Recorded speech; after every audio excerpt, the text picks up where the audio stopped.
Call 911. The kid is having a seizure. The panicked shout from Elvis's stage manager echoed through the Las Vegas International Hotel as 8-year-old Tommy Sullivan collapsed in violent convulsions on the stage floor. But this wasn't a medical emergency. This was a breakthrough. As Tommy's small body shook uncontrollably, his mouth began forming words he had never spoken. Love me tender. The severely autistic boy who doctors said would never communicate was having a neurological episode that was rewiring his brain in real time. 2,500 people watched in terror and amazement as this hopeless child's seizure became a miracle.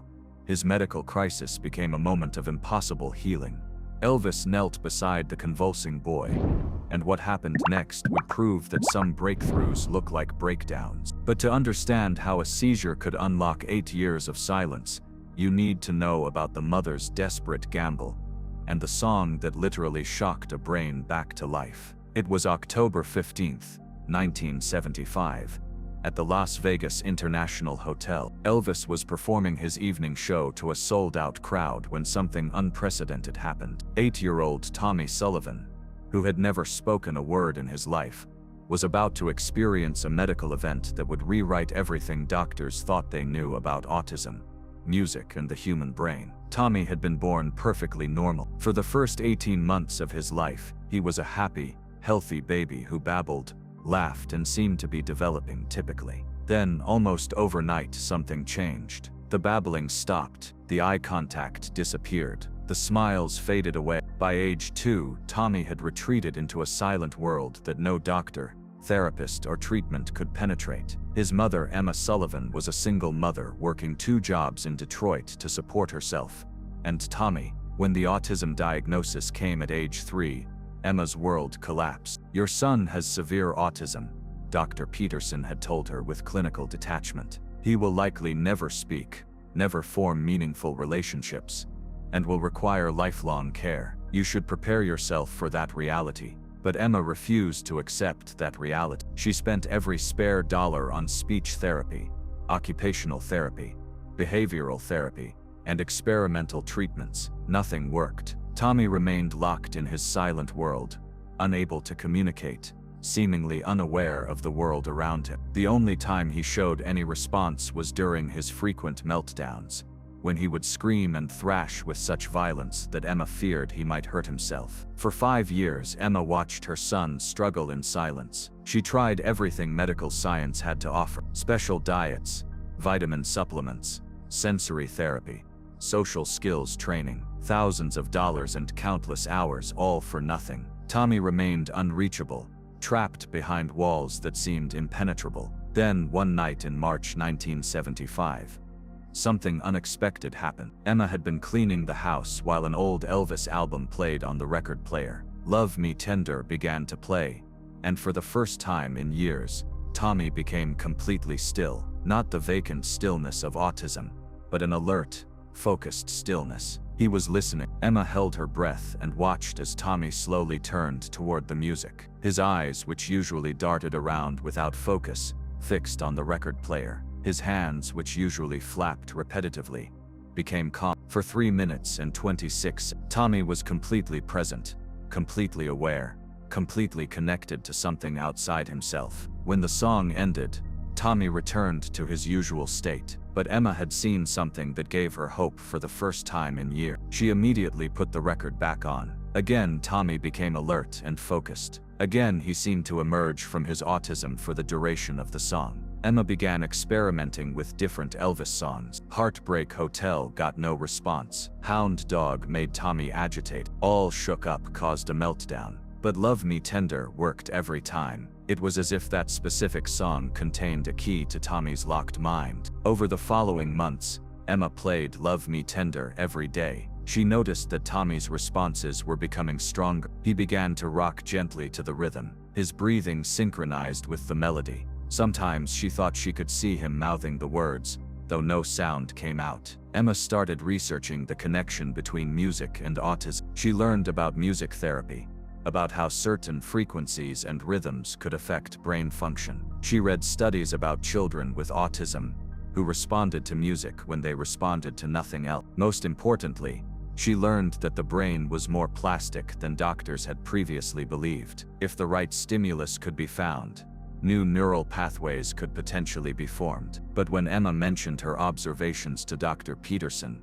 he dismissed them completely. "Miss Sullivan, you're seeing what you want to see. Autism doesn't work that way. Tommy's condition is permanent and unchangeable. These false hopes are only making it harder for you to accept reality." Emma stopped mentioning her discoveries to the doctor. Instead, she began conducting her own experiments. She played Love Me Tender at different volumes, at different times of day, in different rooms of the house. She watched Tommy's responses carefully, documenting every small change. What she discovered was remarkable. Tommy's seizure-like episodes, which doctors said were a common side effect of severe autism, only happened when he became overstimulated or frustrated by his inability to communicate. But when Love Me Tender was playing, the episodes never occurred. The music seemed to calm his overstimulated nervous system. More importantly, Emma began to notice that Tommy was trying to communicate during the song.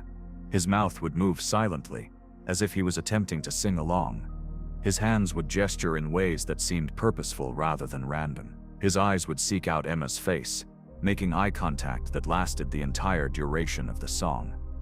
Emma realized that Tommy understood far more than anyone knew. He was trapped inside his autism, unable to express himself, but the music was creating a bridge between his inner world and the outside world. For 3 minutes and 26 seconds at a time, Tommy was free. As the months passed, Emma's conviction grew stronger. Tommy wasn't hopeless. He wasn't unreachable. He just needed the right key to unlock his mind, and that key was Love Me Tender. But she also knew that no one would believe her. The medical establishment had written Tommy off as a lost cause. That's when Emma made a decision that would change everything. She would take Tommy to see Elvis perform Love Me Tender live. She had read that Elvis was performing in Las Vegas, and she had saved enough money from her 2 jobs to make the trip.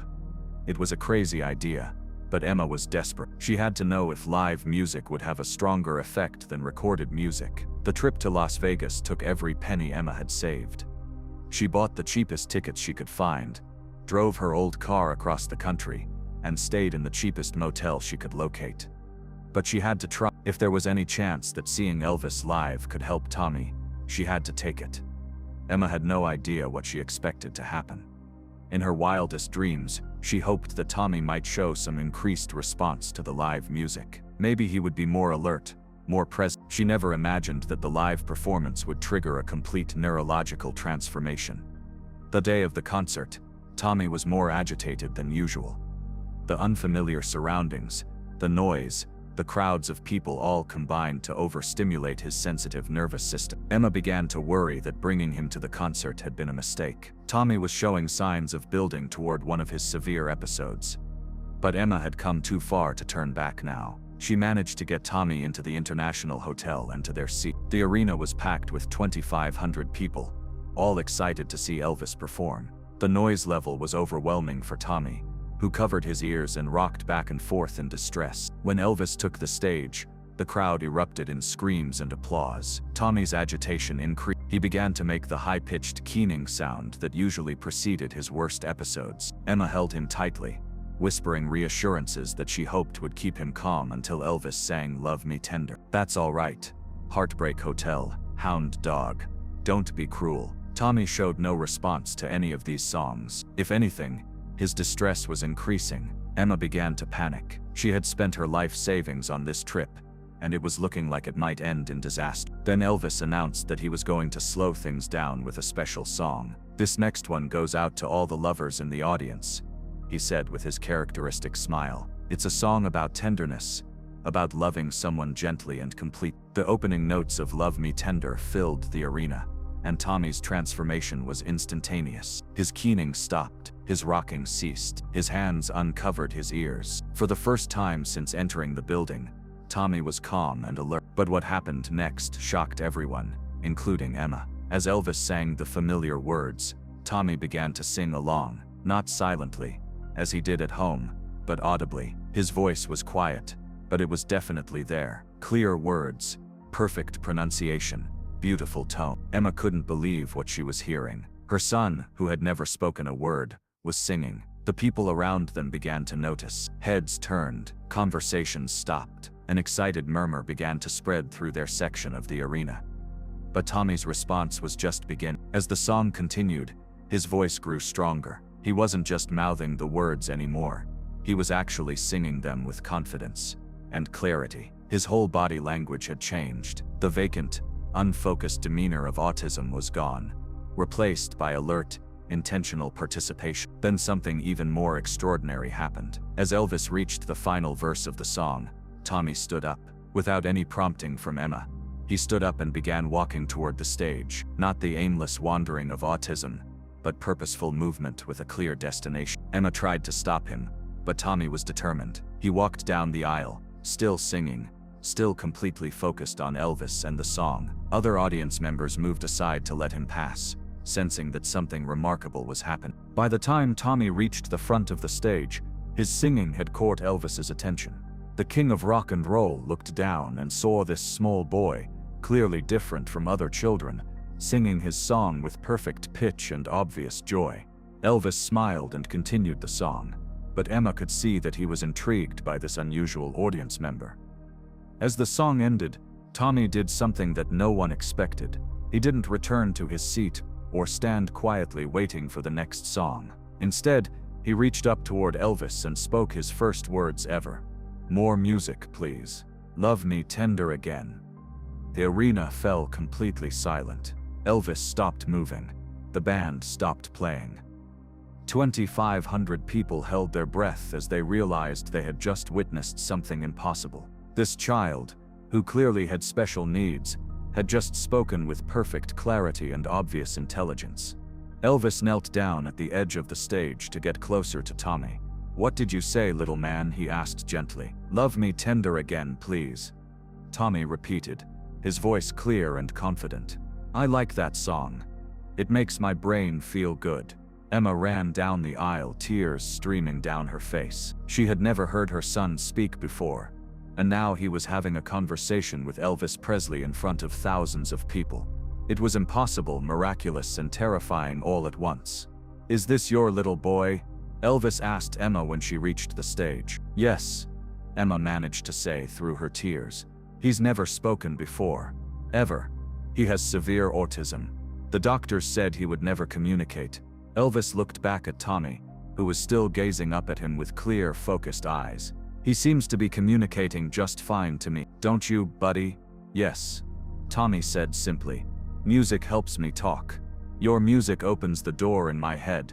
What Tommy said next would change everything anyone thought they knew about autism and music therapy. But first, something terrifying happened that made everyone think the miracle was about to turn into a tragedy. As Tommy spoke, his body began to shake. At first it looked like excitement or nervousness, but the shaking quickly became more violent. Tommy's eyes rolled back, his body went rigid, and he collapsed to the floor in what appeared to be a severe seizure. "Call 911. The kid is having a seizure." The stage manager's panicked shout echoed through the arena as medical personnel rushed toward Tommy's convulsing form. But Emma knew something the others didn't. She had seen these episodes before, and she knew they weren't typical seizures. They were neurological storms that seemed to occur when Tommy's brain was trying to process too much information at once. Usually they were triggered by overstimulation and frustration, but this one seemed different. As Tommy's body shook, his mouth continued to move. At first it looked like random muscle spasms, but Emma leaned closer and realized that Tommy was still trying to speak. Even in the midst of what appeared to be a medical emergency, his brain was working to form words. "Love me tender," Tommy whispered through the convulsions. "Love me true, never let." Elvis, who had been standing back to give the medical team room to work, suddenly understood what was happening. This wasn't a breakdown, it was a breakthrough.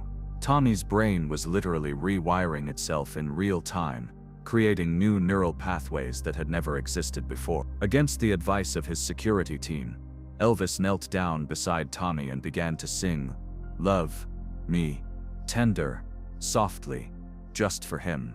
As Elvis's voice filled the space around them, Tommy's convulsions began to calm. His breathing steadied.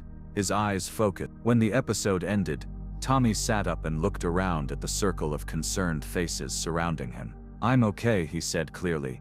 "My brain was just learning how to work better." The music helped it understand. The paramedics who had arrived wanted to take Tommy to the hospital, but Emma knew that wasn't necessary. She had seen these episodes before, and she knew that Tommy was not in medical danger. More importantly, she could see that something fundamental had changed in her son. For the first time in his life, Tommy was making eye contact with strangers. He was speaking in complete sentences. He was showing awareness of other people's emotions and responding appropriately. The episode hadn't damaged his brain, it had unlocked it. Patricia Chen, a neurologist who happened to be in the audience that night, came forward to examine Tommy. What she found would later be published in medical journals and change the way autism was understood and treated around the world. "This child is demonstrating neural plasticity beyond anything we currently understand," Dr. Chen told Emma as she conducted her examination. "Whatever just happened, his brain has formed new connections that allow him to access language and social awareness that were previously blocked." The seizure-like episode wasn't damaging his brain, it was his brain literally rewiring itself. Dr. Chen's preliminary tests revealed something extraordinary that would challenge everything the medical community thought they knew about autism and brain development. Tommy's brain waves, measured using portable EEG equipment she had brought from her nearby research facility, showed patterns that had never been documented before in autism research. During the seizure-like episode, his brain had exhibited massive electrical activity in regions associated with language processing and social cognition, areas that typically showed minimal activity in severely autistic individuals. "Emma," Dr. Chen said, her voice filled with excitement and disbelief, "I need you to understand what we're seeing here. Tommy's brain activity during that episode was equivalent to several months of intensive neural development compressed into just a few minutes. This isn't just improvement, this is fundamental rewiring of neural pathways." Dr. Chen explained that Tommy's case represented what appeared to be a perfect storm of neurological conditions. His autism had created unusual neural pathways that were actually more plastic and adaptable than typical brains. The specific acoustic properties of Love Me Tender, its tempo of 72 beats per minute, which closely matched the optimal heart rate for neural development, combined with its simple harmonic structure, had essentially provided a roadmap for his brain to follow in creating new connections. "Most brains have established neural highways," Dr. Chen continued, gesturing to help Emma understand. Tommy's autism meant those highways were blocked, but it also meant his brain was constantly trying to find alternate routes. The music provided the construction blueprint for building those alternate routes. Chen, a question that would lead to groundbreaking research. "Are you saying that music actually changed his brain? Like physically changed it?" "That's exactly what I'm saying," Dr. Chen replied with conviction. "Music affects the brain in ways we're just beginning to understand. For this child, the specific combination of melody, rhythm, and emotional content in Love Me Tender created the perfect conditions for neural restructuring. The frequency patterns, the harmonic intervals, even the emotional context of the song, everything aligned to trigger this breakthrough." What followed over the next several days was a series of extensive tests and examinations that confirmed what Emma had always believed in her heart. Tommy's autism hadn't disappeared, but music had given him powerful tools to work around it. His brain had found alternative pathways to access language, social awareness, and emotional expression that had been there all along, but previously inaccessible due to the neural blockages caused by autism. The medical team that examined Tommy documented changes that challenged fundamental assumptions about autism and brain development. Tommy's language centers, which had been virtually dormant for 8 years, were now showing activity levels comparable to neurotypical children his age. His social processing regions, which had been nearly silent on previous brain scans, were suddenly active and engaged with the world around him. Dr. Chen conducted comprehensive testing, including MRI scans, EEG monitoring, cognitive assessments, and detailed language evaluation. The results were consistently extraordinary. Tommy was demonstrating language comprehension and production abilities that far exceeded what anyone had imagined possible for a child with his level of autism severity. But perhaps most remarkably, Tommy's emotional intelligence had undergone a dramatic transformation. He was now able to read facial expressions, understand social cues, and respond appropriately to other people's emotions. Capabilities that had been completely absent before the breakthrough. He could engage in back-and-forth conversation, ask questions about other people's feelings, and even demonstrate empathy in ways that amazed everyone who worked with him. He still had autism, and he still faced daily challenges with sensory processing, routine changes, and social situations. But he now had access to language and communication that allowed him to express his thoughts, needs, and feelings with remarkable clarity and sophistication. "I always had words in my head," Tommy explained to Dr. Chen during one of their sessions.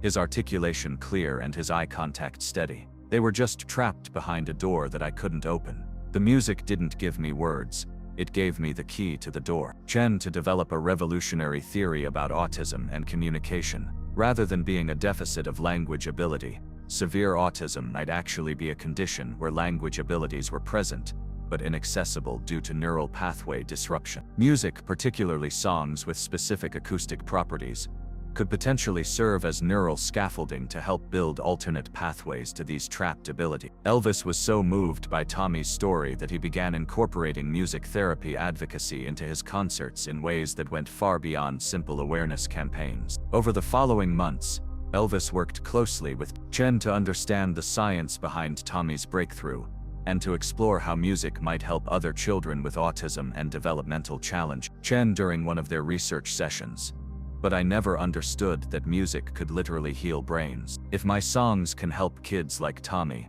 then that's the most important thing I'll ever do with my life." Elvis provided funding to establish a comprehensive research program studying the effects of music on neurological conditions. The Tommy Sullivan Music Therapy Institute, as it came to be known, began with a modest facility in Las Vegas, but quickly expanded as word of Tommy's breakthrough spread throughout the international medical community. Chen led a team of neurologists, music therapists, and autism specialists in developing detailed protocols for music-based interventions. They discovered that Tommy's response, while dramatic, wasn't entirely unique. Other children with autism showed varying degrees of improvement when exposed to specific types of musical stimuli under carefully controlled conditions. The research revealed fascinating patterns that had been overlooked by traditional autism research. Children with autism often had perfect pitch and exceptional musical memory, even when they couldn't communicate verbally. Music seemed to bypass the neural blockages that prevented normal language development, creating alternate pathways for communication and social connection. Elvis personally visited the institute every month, working with researchers to understand which of his songs produced the strongest responses in children with autism.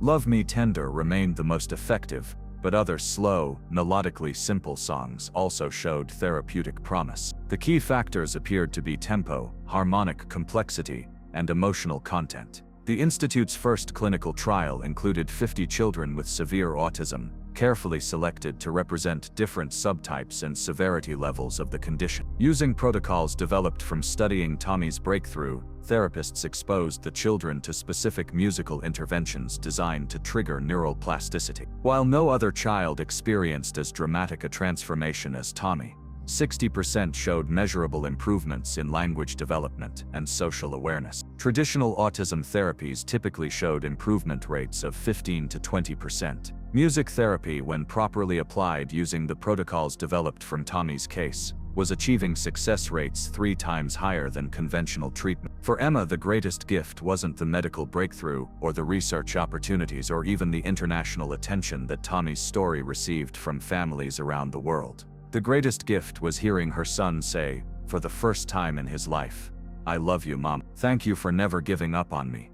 But Tommy's words went far beyond simple expressions of affection. As his language abilities continued to develop over the weeks and months following his breakthrough, he began to articulate experiences and insights that provided unprecedented understanding of what autism felt like from the inside. Before the music, Tommy explained to researchers during one of his evaluation sessions, "It was like being in a room full of people who were all speaking different languages at the same time. I could hear everything, but I couldn't understand any of it, and I couldn't make anyone understand me. The music taught my brain how to translate, Tommy's descriptions of his autism experience revolutionized how medical professionals understood the condition. Rather than assuming that autistic children were unaware of their surroundings or incapable of social connection, researchers began to recognize that many might be fully aware but unable to access the neural pathways necessary for typical communication and social interaction. This insight led to the development of new therapeutic approaches that focused on finding and strengthening these alternate pathways, rather than trying to force autistic children to use neurotypical communication methods. Music therapy became a bridge technology, helping children access their existing abilities rather than trying to create abilities that weren't there. Within 6 months of his breakthrough, he was reading at a high school level and demonstrating mathematical abilities that amazed his tutors. His autism hadn't disappeared, but it was no longer a barrier to learning and communication. He started school for the first time at age 9, initially in a special education classroom but quickly moving to mainstream classes with support. His teachers were astounded by his intellectual capabilities and his unique perspective on learning and problem solving. Tommy processes information differently than other children, his teacher Ms. Rodriguez observed. But once he learned how to express himself, it became clear that he was processing it more thoroughly and creatively than most. His autism gives him advantages as well as challenges. Tommy never lost his love for Elvis's music, and Love Me Tender remained a source of comfort and connection throughout his life. He would often listen to the song when facing particularly challenging situations, using it as a way to center himself and access his communication ability. But his musical interests expanded far beyond Elvis as he grew and developed. Tommy discovered an appreciation for classical music, jazz, and even contemporary rock. He began to understand that different types of music affected his brain in different ways, and he learned to use music strategically to enhance his learning and social functioning. The medical community was initially skeptical of Tommy's story, as revolutionary medical breakthroughs often face resistance from established medical thinking. The idea that music could trigger such a dramatic neurological change seemed too fantastical to be true. But as Dr. Chen's research progressed and similar cases began to emerge from the institute, the scientific understanding of music therapy evolved significantly. The first peer-reviewed paper documenting Tommy's case was published in the Journal of Neurological Sciences 18 months after his breakthrough. The paper, titled Music-Induced Neuroplasticity in Severe Autism, a Case Study, became one of the most cited autism research papers of the decade. Dr. Chen's research team documented the specific brain changes that occurred during Tommy's breakthrough, using advanced imaging technology. They found that new neural connections had literally formed during the seizure-like episode, creating pathways between brain regions that had previously been isolated from each other. These findings challenged fundamental assumptions about brain development and neuroplasticity. The medical establishment had believed that such dramatic neural restructuring was impossible after early childhood. Tommy's case proved that under the right conditions, even severely autistic brains retained the capacity for remarkable adaptation and growth. What Tommy had experienced was later termed music-induced neuroplasticity, the brain's ability to form new neural connections in response to specific musical stimuli. While Tommy's case was extreme and unprecedented, it opened the door to new treatments and therapies that have helped thousands of children with developmental challenges worldwide. The research conducted at the Tommy Sullivan Institute revealed that music therapy was most effective when tailored to individual neurological profiles. What worked for Tommy might not work for other children. Each child's brain responded to different musical elements, requiring personalized approaches. They used brain imaging technology to map neural activity patterns and predict which songs would most likely trigger positive changes. Music therapy protocols developed from Tommy's case were implemented in hospitals and treatment centers globally. The Vegas protocol became the gold standard for music-based autism intervention. Elvis continued to tell Tommy's story at his concerts, using it as an example of music's power to heal. He often said that meeting Tommy was one of the most important moments of his career. The night Tommy spoke his first words became known as the Vegas breakthrough. It's still studied today as an example of how music can trigger neurological changes in children with autism. Tommy's story changed how autism was perceived. Instead of being seen as hopeless, autism began to be understood as a different way of processing information that could be worked with. Dr. Chen's research revealed that Tommy's brain had been developing language abilities all along, but autism had blocked access to them. Music served as a bypass. Emma became a spokesperson for music therapy research and autism advocacy. Her message was always, never give up on a child's potential, no matter what medical experts say. Tommy graduated from high school with honors, attended university, and became a music therapist himself. He specialized in working with autistic children, using his unique experience to help others. Your brain works differently, not worse, he would tell his young clients. We just need to find the right key to unlock your voice. Today, the Tommy Sullivan Music Therapy Institute continues to operate, providing treatment for children with autism and conducting research into the neurological effects of music. Tommy serves on the board of directors and continues to work as a therapist. Emma lived to see her son graduate, get married, and have children of his own. She dedicated her life to helping other families find hope in the face of seemingly impossible challenges. Elvis died in 1977, but he never forgot the little boy who taught him that music could literally rewire the human brain. In his final interviews, Elvis often spoke about Tommy's breakthrough as proof that music was a force for healing. The story of Tommy Sullivan continues to inspire researchers, therapists, and families dealing with autism today. It serves as a reminder that the human brain is capable of remarkable adaptation, and that sometimes the most powerful medicine comes not from a pharmacy, but from a song. Tommy's first words, "More music, please. Love me tender again," are displayed in the lobby of the Institute as a reminder that breakthrough moments can happen anywhere, anytime, when the right conditions come together. The lesson of Tommy's story isn't just about autism or music therapy. It's about never giving up, believing in possibilities that science hasn't yet discovered, and understanding that healing can come from unexpected sources. Sometimes the most profound changes happen not in hospitals or laboratories, but on stages, in moments of pure human connection. When music bridges the gap between isolation and community, between silence and communication, between hopelessness and possibility.